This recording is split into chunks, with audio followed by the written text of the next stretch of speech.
What's going on YouTube? It's your boy Josh, back with another video. And in this video we got a major transformation at hand. As you guys can see, we gotta fix his lineup and take care of all that hair that's leaning over the side of his head and in the front of his forehead. So let's get right into the tutorial. So the first thing we're gonna do is grab the pick, and I'm gonna pick his hair out to get the hair to be fully extended to the highest height it can go. So when we cut it down, we're cutting the hair even. If any one of you guys are new to the channel, make sure you guys are subscribed. I drop dope haircut transformations just like this video, so make sure you guys hit that subscribe button and turn that notification bell.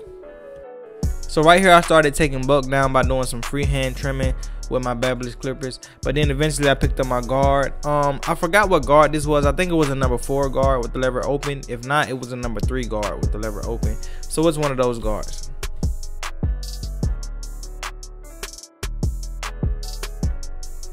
When you guys are taking down bulk using like one guard, you know, at a certain level, you want to make sure you go across the head a lot of times to make sure that you get the hair even, and you want to make sure that you pick it out as you're cutting it, you know what I'm saying, so you can lift up the hair that isn't being cut, some of the hair that's being pushed down, and that'll make sure that it's even.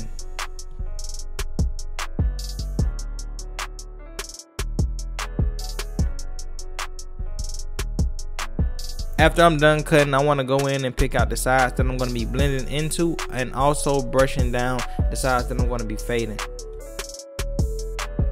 So before I start my fade, I wanted to go in and connect the fade with the fro a little bit more. So I picked up my number 2 guard with the lever all the way open, and as you guys can see, it blended out that weight line right there for me.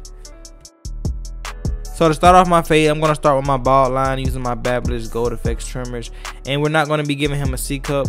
So we're going to be taking out all the extra hair right there in his temple area, and we're going to be dropping it down in the back because we're going to be giving him a drop fade, and we're going to make sure that the lines are symmetric. And then after we do that, we're going to go in and clean out all the unnecessary hair and make sure I'm hitting the bottom of that initial guideline that we set in, because we're going to be softening that line up. So when I come back with my next step, it's going to blend that line out, you know, a little bit more easier for me. It won't be as hard.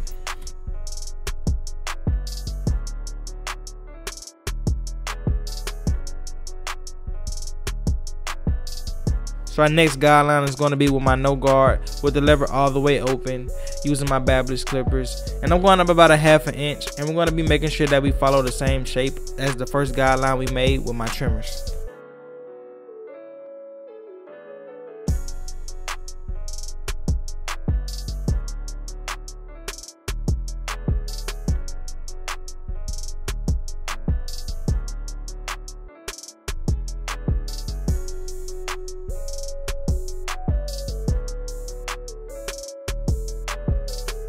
So when I'm using my Babyliss clippers, I have a 2-step system when I'm taking out my guideline. I start with the lever all the way closed, and I hit the bottom of the guideline, just pushing it up barely, you know, enough to where I see it started to blend. And then I come back and I close the lever halfway and I blend it out that way.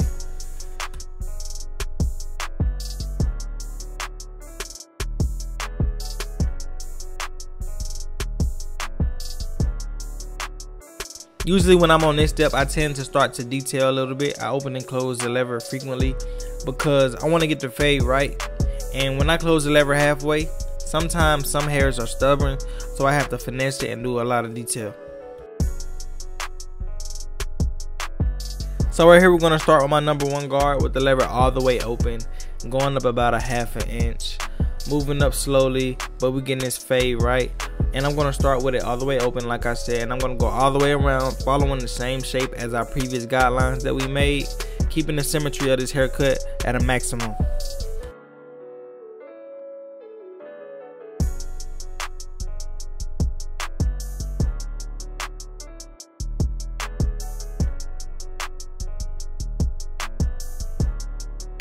When I start to get up in my guards and I'm fading, you know, a coarse hair texture, sometimes I have to go in there and dig in a little bit and do a lot of detail when setting in my guidelines to make sure that I get all the hairs cut down to the same length. Because if you don't, it's going to be hard getting those lines out if the hair isn't, you know, set up for the next guard to come behind it. So basically, if that number 1 close isn't all the way, you know, blended in good, and you got like darker spots, that half guard is not going to blend right into those darker spots.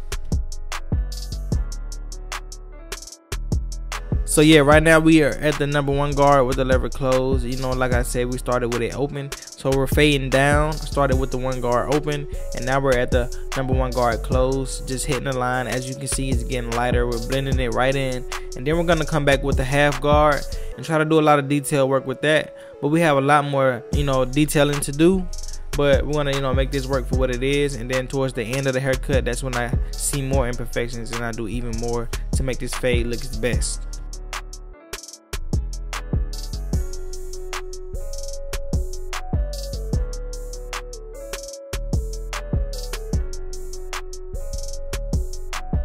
So right here I have my number 1.5 guard on with the lever all the way open. Right here we're blending right into that number 2 guard open area that we started with in the beginning of the haircut before we even started the fade. So we're blending right into that. So right here is where it's going to get real tricky as far as like blending, because it's real tight. The hair is real tight, it's coarse, and you know I'm going to make it work though. So I'm going to start with the 1.5 guard with the lever all the way open. Then right here I drop down to the number 1.5 guard with the lever all the way closed. And I'm going to pick up my 1.5 guard again, you know, to blend that area in real good, because a lot of times that 1 guard open and that 1.5 area is just real hard for me. So right here you're going to see me do some more detail work with my number 1 guard. So right here we're going to be picking out the hair towards the front, and we're going to be picking it out because it's sticking out over his forehead, and we don't want it to have like a roof type of look. So I'm going to be trimming it down to get it even, so we can have an even fro. So on this texture of hair, I didn't want to use any bigger guards to be fading up into his hair, because all it's going to do is make it look more like a flat top. I still wanted it to kind of have its little sprout look. So right here I did some clipper over comb just to get that blend looking good on the side.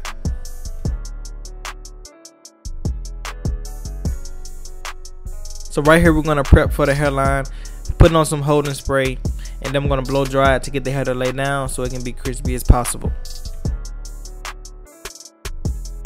For the lineup, you already know the gold Babyliss trimmers. So right here I'm just going to line them up, and I'm going to sit back and let you guys watch this lineup bring this haircut to life.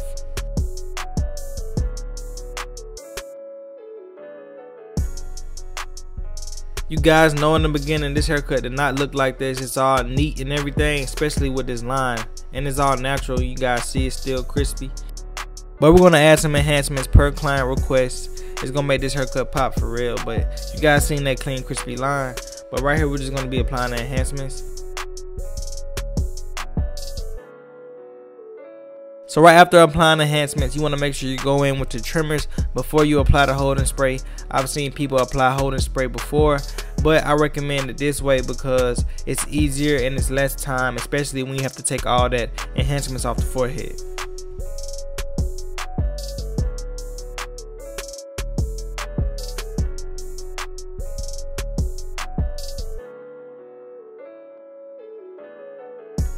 After locking down that hair fibers, I always come back with the trimmers again to put that last like finishing look on it, and it makes that thing look super crispy. Let me know in the comments, rate this line up 1 to 10. YouTube, this is the before. If you guys watch this video up until this point, I really appreciate you guys for all your support. But you guys see me transform this haircut from start to finish, and it looks totally good. Look at this, you know, he got hair all hanging off the side and the front, and his hairline, you know, we had to make him a hairline, man. Look at that, it didn't look good. But without further ado, this is the cut. Let me know what you guys think about this haircut in the comments. Make sure you guys are subscribed to my channel also, and you have that notification bell, and don't forget to smash that like button for the YouTube algorithm so I can keep growing and get new people. He didn't let me sponge it. He wanted me to keep it, you know, cut how it was, all shaped up. But if I did sponge it, that haircut would have been super sick. Like, for real, I should have sponged it and then, you know, picked it back out for him. But, you know, it was fire. Make sure you guys follow me on Instagram at JoshXBarber. It's your boy Josh, and I'm out.